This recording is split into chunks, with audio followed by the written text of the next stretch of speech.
The Marvelous Ms. Maisel is a comedy drama TV show created by Amy Sherman Palladino in 2017. The show primarily revolves around Midge Maisel, an upper-class Jewish-American housewife living in late 1950s New York. Midge may seem like a typical 50s housewife who keeps up her appearance, pleases her husband, and takes care of the kids, but she soon gets a taste of independence and discovers she has a talent for stand-up comedy. My question is this: in what ways does Midge Maisel resist and conform to 1950s female stereotypes in the first 3 episodes in Season 1 of The Marvelous Ms. Maisel? In my analysis, I first had to establish what stereotypes existed for women in the 1950s. One stereotype in the 1950s was that a woman remained home to take care of her husband and children without pursuing a career. Stephanie Coontz wrote in her book A Strange Stirring that in the 50s, psychiatrists like Willard Waller recommended women return to their roles as homemakers after taking over jobs in World War II. Waller said women had gotten out of hand and that women must bear and rear children, husbands must support them. In 1950, only 30% of the U.S. workforce consisted of women, according to an article by Mitra Tusi called A Century of Change, the U.S. Labor Force, 1950 to 2050.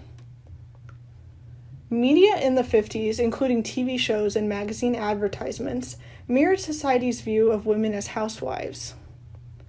According to Courtney Catt in her thesis, Trapped in the Kitchen, How Advertising Defined Women's Roles in 1950s America, highly influential family magazines like the Saturday Evening Post and Life, and women's magazines like Latest Home Journal and Good Housekeeping, publish articles and ads depicting women as flawless wives and mothers who cook, clean, and serve their husbands.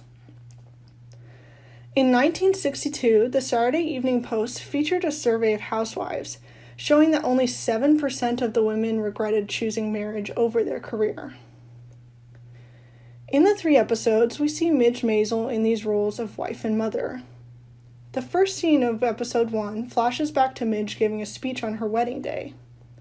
Midge stays at home and supports her husband, Joel, who works as a businessman at a plastics company and aspires to be a comedian. Midge buys meat at the butcher shop and bakes a brisket to persuade the owner of the Gaslight nightclub to give Joel a better spot for his comedy routine at the open mic. She watches his routines and jots down notes on his performance. Midge has 2 children with Joel under the age of 4, named Ethan and Esther. However, Midge also resists this stereotype of flawless wife and mother. Although Midge has kids, we hardly see her taking care of them. Throughout the 3 episodes, she only takes her kids out for a walk in a stroller on 2 occasions. Her family's maid, Zelda, primarily takes care of the children. While walking their kids, Midge's friend, Imogen, recommends she read Dr. Spock's book on child rearing, but Midge mostly dismisses it.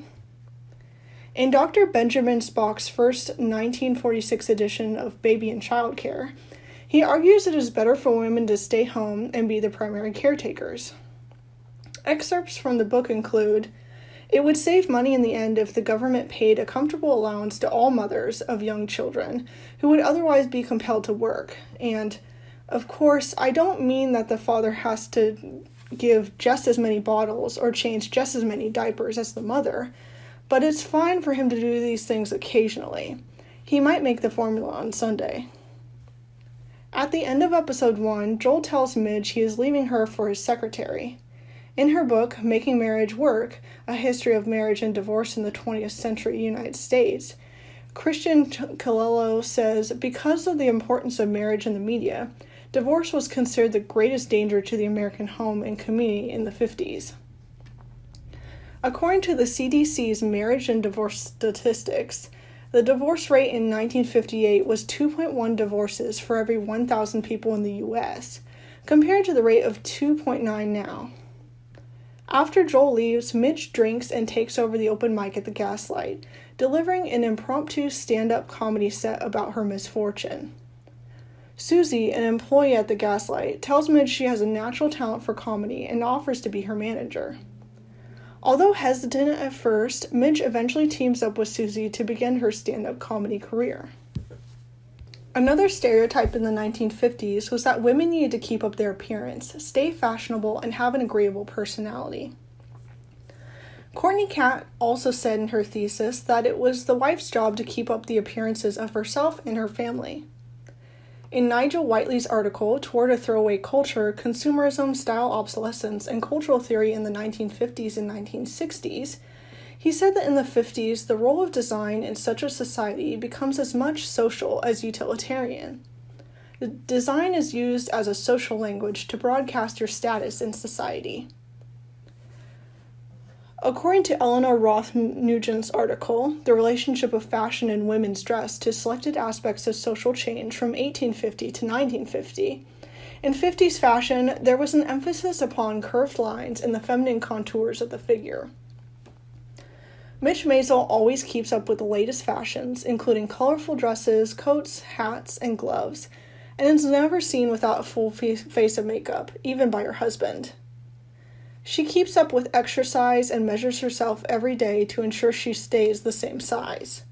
She acts friendly to the people around her, talking to a cabbie about his day, and giving cookies to the doorman at her apartment building. However, Midge also acts in unladylike and offensive ways. She curses on several occasions and drinks under stress. When she gets drunk and makes her first open mic appearance at the Gaslight, she curses, makes sexual jokes, and flashes her breasts. She is arrested twice for obscenity during her acts, and she cusses at a judge for treating her with disrespect. Although Midge Maisel conforms to stereotypes of women in the 1950s, she also resists them, showing the complexity that all women truly have.